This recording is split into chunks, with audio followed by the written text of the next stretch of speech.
What's going on, my friends? Cubsman Han back again for a Star Wars Galaxy of Heroes guide, and today we're going to be talking about probably my favorite subject in Galaxy of Heroes, and that is how you can be the best free-to-play player in the galaxy. In fact, one of the first videos I ever made back in June 2017, my channel was only a few weeks old, was a free-to-play guide. I've come a long way since then, and the game has changed a lot since then, so I thought it would be great to reapproach this, and today I'm going to give you 5 tips on how you can do free-to-play right. Now, there is a fallacy.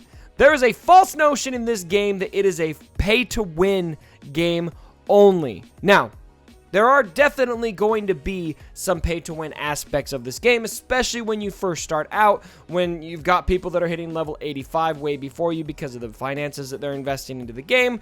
Yeah, it's going to take you a little bit to catch up, but this game has a tremendous amount of fulfillment waiting for you if you follow these tips from a free-to-play standpoint. And I am a free-to-play player. I have spent a little bit of money. I've been playing since December 2015. I actually went through, in the spirit of, Arnold T101 and Mobile did their how much did I spend on this game videos.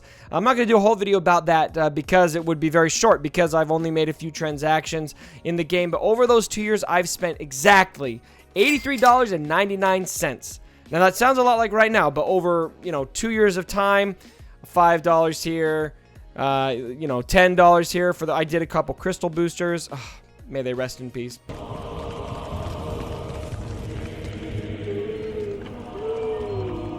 for the most part, very, very free to play, not very much money invested on this game. All right, getting into the tips, starting with tip number 1, and this might be the most important thing for you to keep in mind as a free-to-play player. I want you to hear these words right now, my brothers. I want you to cherish them, and I want you to hold to them when it gets hard, when you've got a pay-to-play character you want so bad and you can't have it, or when you're losing against these characters, whatever. And that is that pay-to-play is really pay to not wait. Money equals time in this game. And in this game, everything will eventually be attainable for you. The question is, how much are you willing to wait for those characters? And so before you throw things at me, I stand by that statement because it is a fact. You can get everything in this game if you prioritize and if you are willing to wait. Marquee characters, they might not be farmable right now. You've only got them at 2-3 stars, but eventually they will go into farmable locations so that you can get them. I think it's 4 to 6 weeks they'll go into Chromium packs after release, and then another 4 to 6 weeks later they will go into farmable shard locations. After the marquee characters, you got legendary characters, and when those are first announced, when we first get a new legendary Hero's Journey character, yeah, you're probably not going to be able to get them every time first go around. Maybe you can get there if you were lucky and had some characters ready. If you don't, it's okay. Farm the right characters, get them the next time around or the next time after that. You can eventually get there. And then you've got raid characters. You can get those characters as well. It's just a matter of prioritizing your farming. Again, getting into a guild that's powerful enough to complete those raids. That might take a while. If you're just starting out fresh in this game, it's probably going to take you a bit to get to a point where you can be in a heroic tank guild. Maybe you've got some friends that have been playing long that can carry you along. Maybe you don't. That's kind of up to you to figure out, but eventually you will be at a point where you can do that. It just might take quite a while, especially for those raid characters. All right, tip number 2 is to prioritize arena and fleet arena.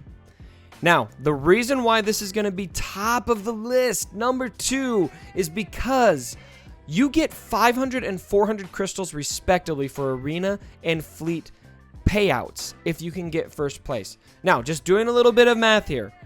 If you are able to do that, that's 900 crystals a day, which equals about 25,000 crystals a month, a little bit over that. One vault in this game, which is like, I think 15,000 crystals, is $100. And so you are getting 10,000 more crystals a month for finishing in those spots for both arena and fleet arena. You're basically making yourself $150 plus a month in crystals. Now, obviously, I'm speaking in ideals scenarios here because not everyone's going to be able to take first every day in both of those. But the point remains, there's a lot of crystals there at the top that you can have that basically make you a pay-to-play player without paying on the game. So prioritize those areas of the game if at all possible. I'm going to lean towards arena personally. For just quality of life, I actually don't like doing my arena payout and then my fleet payout, because they're usually, I think for most people, or everyone, they're right after each other. You've got your arena payout hour, and then the hour after that is your fleet payout hour. Now, with the arena, some of you may think it's just not possible, Cubs. I'm not going to get to the top of my arena. It's not true. It's just going to take some time. Now, you do, maybe there's a little bit of chasing the meta that happens to get there, and I could do a whole video about getting to the top of the arena from a free-to-play standpoint, but take me at my word, as a free-to-play player, I am able to take those top spots in the arena. What you're going to want to do, just in short, is look at the top of your arena shard. What teams are working in your arena right now, and what are you closest to? How quickly can you get to one of those teams to max them out? And then you're going to need to farm the mods and all of that. So there's a lot of work that goes into this, but you can get there from a free-to-play standpoint. Trust me, you can do it. And if you're not able to, if you're frustrated, find a mentor in this game. Find somebody who is doing it, who can help you, give you some one-on-one advice, and get you there. All right, tip number 3. This is really important. Spend your crystals wisely. And so I'm going to give you some do's and don'ts on crystal spending for a free-to-play player. Now, if you are a pay-to-play player, you're probably not watching this video, but if you are, these don't apply to you. You spend your crystals wherever the heck you want. But for free-to-play players, you got to hone these in and really maximize the value of these crystals, because there are good places and bad places to spend those crystals for free-to-play players. All right, do's. Number 1, refreshes. You're going to want to spend about 3 refreshes a day on your main energy, and then 1 to 2 refreshes a day on Cantina. That's going to equal 150 crystals to your regular energy and about 100 to 200 crystals on your Cantina energy. That just depends on what your situation is, where you're finishing in the arena. Assuming you are finishing top of the arena, that is enough for you, that you're able to spend that amount and save crystals as well, and not just go, in the hole. The next thing you want to spend your crystals on is going to be gear. And if you look in the store here, there's a lot of things you can buy here, and I'll get into some don'ts for this store. But gear is, in my opinion, a very, very good free-to-play investment, especially if you're able to finish top of your arena shards. You've got some excess crystals, save them up, get a fully crafted piece of gear. Now, my personal favorite thing to spend crystals on for gear is going to be, say, some Carbantes, some biotech implants, Mark 8. Those, you can get 25 of those for 375 crystals. Same thing for the Mark 5 Athcam packs. Those are really good, very good value. I like the smaller packs that they have now, where you can get 20, 25 pieces of gear for smaller amounts. The fully crafted gear is nice to have. It's not my favorite thing to spend crystals on, because you're going to spend like 1,400 crystals at once. It just feels like a lot to spend. But if you're spending it on these smaller increments, 375 crystals here and there, that's not as devastating to your pocketbook. All right, the last thing I want to talk about that you want to spend crystals on is going to be mod store refreshes. Now, this is something, when I finally realized how the mod store refreshes worked, I was like, oh man, this is a game changer for me, because that is where you can find those mods that have guaranteed speed secondary. You're buying something that's worth it. So I recommend doing here is refreshing a couple times a day to find mods that are worthwhile for you to get, so that your arena team can be as good as possible, so you can get those crystals. It all kind of compounds on itself. This is only 15 crystals. That's the smallest amount of crystals you can spend in the game almost. And what makes it better is it doesn't tier up. It's going to stay 15 all the way through until you max them out, which is it's a long ways to max out. I don't know what the exact number is, but I got there once on my test account. I've never done it on my main account. The only thing I caution you about is if you get really, really hungry for a good mod, you can easily blow a couple hundred crystals on this fast if you're not careful. So just tell yourself, I'm only going to do 5 refreshes or something like that, and then wait until the next day to do some more. All right, now getting into some don'ts of crystal spending. Number 1 is going to be character shards, and I think this is really important to not get sucked into, because they're just too expensive. You're going to need so many more crystals to make it worth your while. A lot of the new marquee characters are going to be going for 80 crystals per shard.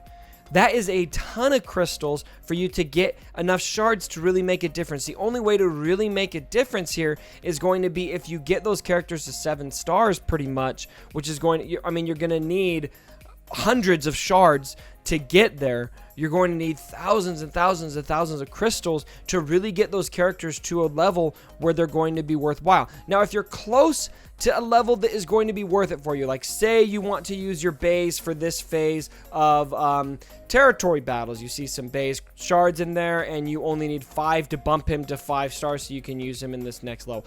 You know, maybe that might be worth it for you, and you can weigh that out. But by and large, you're just not going to be able to take enough shards from those characters to make it worth your while. It's really going to kind of be one of those things where it's only worth it if you can spend a lot of crystals on those shards. So I would avoid that. Number 2 is going to be chromium packs. Now, there's an exception to this. If you are a new player to this game, I do think that buying a few chromium packs with your crystals is going to be worth your while, because you have a wide breadth of things that you need in this game. There's so many characters you need. The odds of you getting a character that you can use are going to be very high. But for those of you who have been playing the game for a very long time, say you're opening these packs and you're thinking, I really want X character. Let's open a few packs or so. Hope I get lucky. All right. There are how many characters in this game? There's like 140 something. And how likely is it out of all of those characters that you are going to pull the one character that you need right now, or the 2 characters that you need right now? The longer you've been playing, the smaller the odds get that you actually pull something that's going to be valuable. More likely than not, you're going to be pulling shard currency.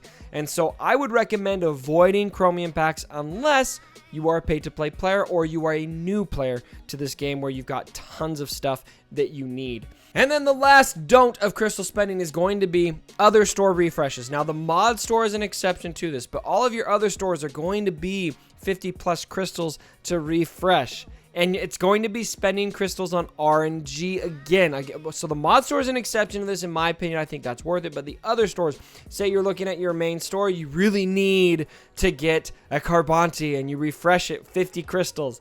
Oh, there's 50 crystals down the drain. It didn't show up. 50 more crystals down the drain. It didn't show up. It's just wait. Just wait for it to show up. You can wait. Usually it's going to be a day or two maybe.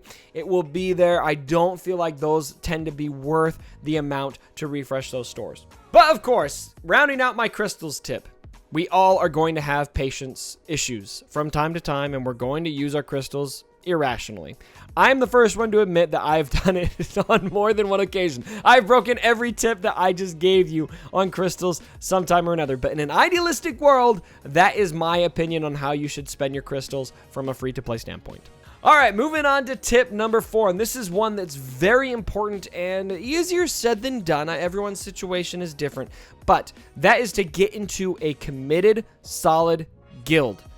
Now, this depends on where you are at in the game, but if you go onto Reddit, there's a great guild recruitment thread that is going to have a lot of guilds looking for members. They're going to all have specific minimum galactic power requirements. That's a great place to find a guild. Or if you go to the forums, there's also great places. And there's also Discord servers. There's a ton of places where you can find a guild that works for you. Now, when you look for a guild, it's going to be very important that you find a guild that matches your commitment level. A lot of us have been, maybe when we first unlocked guilds, we got into a group of guys. We like raiding with these guys and girls. It's fun, but maybe there's a good social aspect to it, but a lot of people are just not very committed. Your commitment level is higher, but you feel some sense of loyalty to these people. Okay, you know, at the end of the day, what is going to be best for your enjoyment in this game? Is it going to be best for you to be held back and not be able to get these characters that you need in raids because you want to raid with these guys? Is that cool with you? Or is it going to be more important for you to go out and get into a group that's going to be more committed? That is for you to judge, and so I'm not going to judge anybody or tell anybody you need to leave your guilds. But if you want to maximize your effectiveness as a free-to-play player, I highly, highly encourage you to get into guilds that match your competitiveness and that are going to be carrying you to the next level. So what does that look like when you first start playing the game? Your first goal is going to be to get into a guild that can do the heroic Rancor raids, so you can start working on those Han Solo shards. After you've been playing for probably 6 months to a year, you're going to want to be in a guild that can do heroic tank.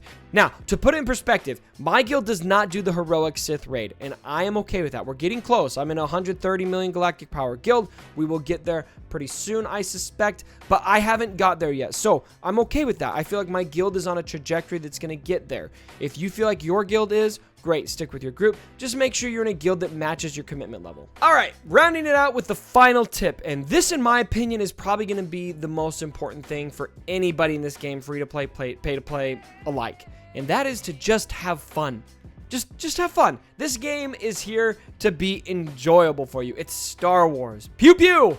This is fun stuff. And a lot of us can take this game very seriously.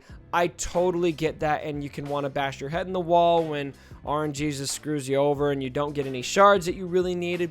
But at the end of the day, we are here to have fun. So I promise you, you can have fun as a free-to-play player. You can totally maximize your effectiveness in this game. It's just going to take time. Again, pay to play equals pay to not wait. You will get there if you invest the time, I promise. All right, my buddies, I hope this video was helpful for all you free-to-play players out there. What are some other tips that have helped you guys maximize your free-to-play effectiveness in this game? Go ahead, let me know down in the comments below if the video was helpful. Of course, give it a thumbs up, let me know what you thought. And as always, my brothers, don't forget. For my dead body. Sorry about the mess.